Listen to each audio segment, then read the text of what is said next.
వరలక్ష్మి వ్రతంలో అమ్మవారికి వాయనం ఎలా ఇవ్వాలో ఇప్పుడు మనం తెలుసుకుందామండి.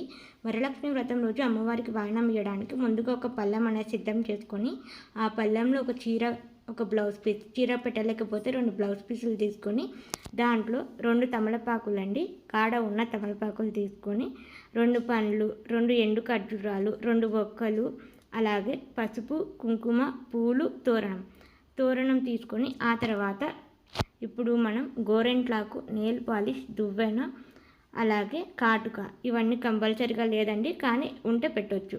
ఇంకా ఆ తర్వాత మనం ఇప్పుడు ఆ తమలపాకు కాడలు, అరటి పండ్లు కాడలు, 2 పండ్లు కూడా పెట్టాలి కదండి. ఆ పండ్లలో ఏ పండ్లైనా మీరు పెట్టచ్చు.